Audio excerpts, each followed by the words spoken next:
Kershaw lands on the IR for 15 days. Ohtani makes it 44 home runs.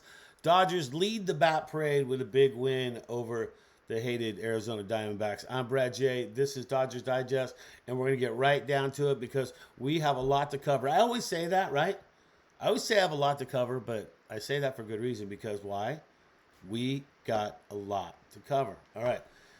Let's talk about more pitching bad news. I hate to be the bearer of bad news, but if there's some silver lining here, maybe you and I can figure it out. And if you got some comments, you can do that by sounding off. Let's hear you in the comments below whether you agree or disagree.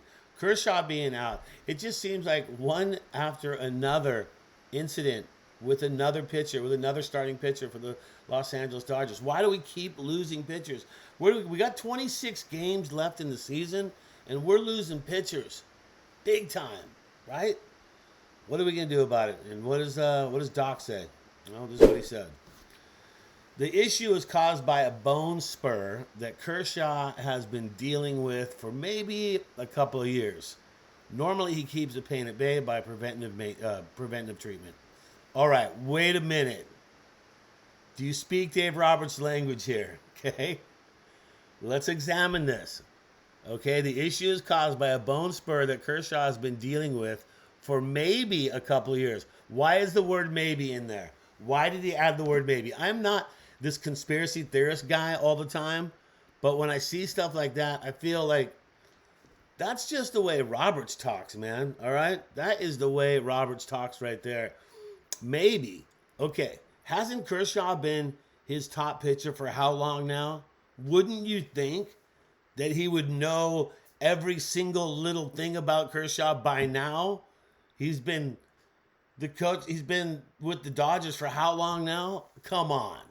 You got to think that he knew something about this. And so why would that be?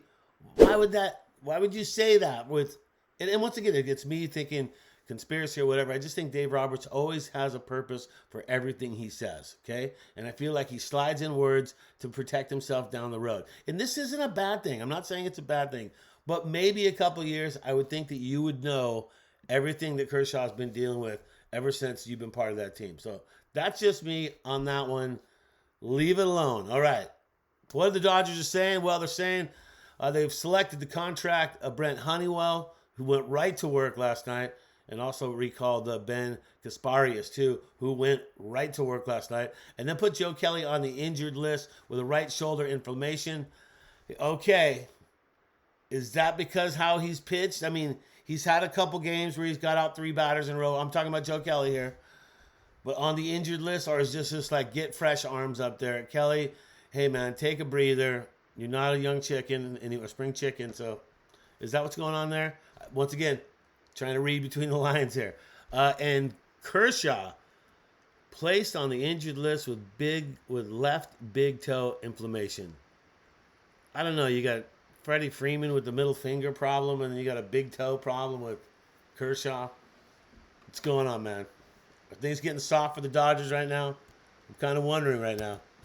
All right, let's look at what happened last night, how the Dodgers fare again. Well, they didn't have to use 8 pitchers, which is good. So they cut that in half. Stone, 5 innings pitched, 5 hits. He gave up a 5 earned runs. So not the kind of outing you want with Stone. Hey, look, if you have to take anything apart and look at anything, you've got to be able to break down the wins and losses.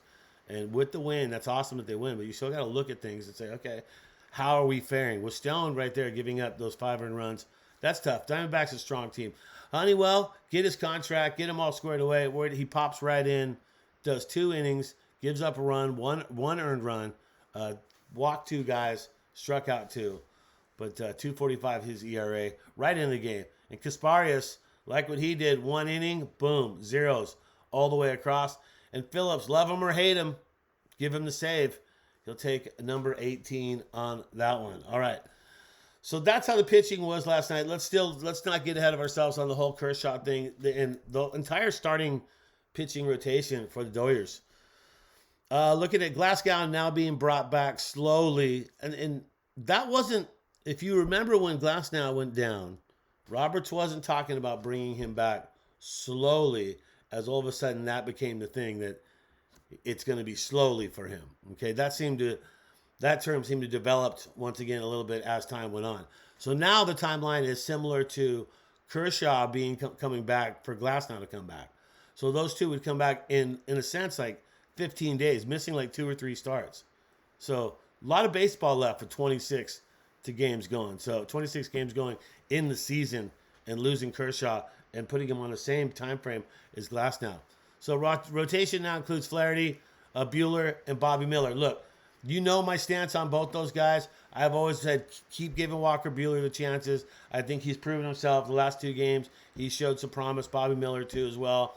I think we got those guys we need to stay with. Let's not mess with them because at least we have them. You know, you got to think about that. And then we got Robleski. He has actually got called up, and he'll be starting tonight against the Diamondbacks on that one. So that's kind of the way it's working right now with the Dodgers. But, you know, look at just the writing's on the wall is what I'm trying to say. The Dodgers rotation was already without Glasnow, right?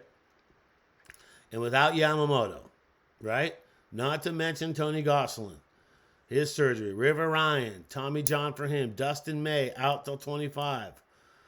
Still kind of wondering about that whole esophagus thing. I didn't really understand that, but just doesn't look good for the Dodgers. But you know what? Pitching-wise, couple of shining lights here. Let's go with the Honeywell. Let's talk about that man right there. Bring him into the game. He comes in, pitches good, and helps the Dodgers with that win yesterday. And look what he's done so far. He's been in 13 games. Hasn't played a ton. 2.45 ERA. We like that. 25.2 innings pitched. He's done that. His whip, 1.21. It's good. His normal career regular season ERA is 4.26. So to bring him up at this time or to bring him to the Dodgers and have him in the situation that we have him in right now, I think is a pretty good one right now. So keeping him in the mix and trying to make our bullpen stronger, because if you look at what we've done, how many times have we had to go to the bullpen? I mean, what was it? Okay, so it was 4 yesterday. What was it? 8 total pitchers the game before. I think 6 or 5 the game before that. And if we're going to be going through pitching like that, you know that you're going to need a strong bullpen. So unfortunately, losing Kershaw, bad news, but there's always good news, and good news I'm talking about Shohei Ohtani. Showtime. What about him, huh? Let's just go ahead and talk about it. It seems like with Kershaw going down for the 15-day injured list, Shohei didn't get talked about, but he went deep, he went yard, and knocked over 44. Home run number 44 in his quest for the ultimate, which would be, you know what I'm talking about, the quest for the first MLB 50-50 season. Could that be what Shohei's going for? Obviously, that's what he's going for, right? He's trying to be the first one ever to be 50-50. I think he can do it. Think about it right now. Let's just go ahead and we'll finish on this. Think about Shohei right now with 44 home runs. See the number right there? 44 home runs, okay? That's a lot. Needs 50. Needs 6 more, right? 2 more games in Arizona. He likes to play there. Obviously, he just went deep. Couple home runs. And then guess where he goes? He goes to Anaheim to play 2 against his former team, the Angels. And you know how he hits there, too, as well. So cushion it, Shohei. 1 or 2 more. Get yourself to 45, 46. Swipe a couple of bags. Get up to like 45 there. Go to Angels Stadium out there in Anaheim, not Los Angeles. And go out there and do your thing. Add a couple more to it. And, 26 games left. Can he be the first one ever to go 50-50? And you really want to see it. At this point right now, as a Dodger fan, growing up, born and raised, we really want to see the 50-50. So, just keep pushing for him. And that's going to wrap things up, Dodger Digest. Hey, subscribe. We're over the 600 mark. We're beating the Yankees channel right now. Happy about that. Let's keep those numbers coming in. Subscribe to all the content we're putting out on a daily basis. I'm Brad J, and that's going to do it for your Dodgers Digest. Always remember to think blue.